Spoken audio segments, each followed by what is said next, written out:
നമ്മൾ മുടി കൊഴിഞ്ഞു പോകുമ്പോൾ നമ്മൾ വല്ലാണ്ട് ബേജാറാവും അല്ലേ? എൻ്റെ ഒക്കെ മുടി കൊഴിയുമ്പോൾ മുടി കൊഴിയാൻ തുടങ്ങിയല്ലോ അതിലൊരു ഉള്ളിലൊരു ബേജാറുണ്ടാവും. പക്ഷെ നമ്മളെ സമയം വെറുതെയൊക്കെ കൊഴിഞ്ഞു പോകുമ്പോഴോ, നമ്മൾ ഇൻസ്റ്റാഗ്രാമിൽ റീല്, യൂട്യൂബിൽ ഷോർട്സൊക്കെ കണ്ടിരിക്കുമ്പോൾ നമ്മളെ സമയമാണ് ഇങ്ങനെ കൊഴിഞ്ഞു പോകും. നമ്മൾ വെറുതെ അതൊരു എൻ്റർടൈൻമെൻറ്റ് പേർപ്പസ് നമ്മൾ കാണുന്നതാണെങ്കിലും കുറേ കൂടി നമ്മൾ അതിങ്ങനെ സ്കിപ്പ് ചെയ്ത് അടുത്തടുത്ത് നമ്മളെ സമയം ഇങ്ങനെ കൊഴിഞ്ഞു പോയിക്കൊണ്ടേയിരിക്കുകയാണ്. ഞാനൊക്കെ വെറുതെ ഇരുന്ന് ഇങ്ങനെ എൻ്റർടൈൻമെൻറ്റ് പേർപ്പസിനായി കാണുമ്പോൾ അന്നേരം തോന്നില്ലെങ്കിലും ഈ രാത്രിയാകുമ്പോൾ എൻ്റെ സമയം വെറുതെ കളഞ്ഞല്ലോ എന്നുള്ളൊരു ചിന്ത മനസ്സിലുണ്ടാവുന്നുണ്ടെന്നുള്ളതാണ്. ഞാൻ ഒരു സ്ഥലത്ത് കണ്ടൊരു വാചകമുണ്ട്, നമുക്ക് എന്തെങ്കിലും ഒരു കാര്യം ഫ്രീ ആയിട്ട് കിട്ടുന്നുണ്ടെങ്കിൽ നമ്മളാണ് പ്രൊഡക്റ്റ് എന്നുള്ളത്. നമ്മൾ ചിന്തിക്കുമ്പോൾ യൂട്യൂബ്, ഇൻസ്റ്റാഗ്രാം ഒക്കെ ഫ്രീ ആണ്, പക്ഷേ യഥാർത്ഥത്തിൽ അവിടെ നമ്മളാണ് പ്രൊഡക്റ്റ് ആവുന്നത്.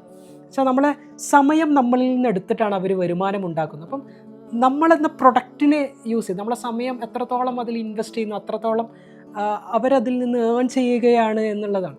അപ്പോൾ നമ്മളെപ്പോഴും മനസ്സിലാക്കേണ്ട കാര്യം, നമ്മുടെ സമയത്തിന് അത്രയേറെ മൂല്യമുണ്ട്. ആ സമയമാണ് എല്ലാവർക്കും വേണ്ടത് എന്നുള്ളതാണ്.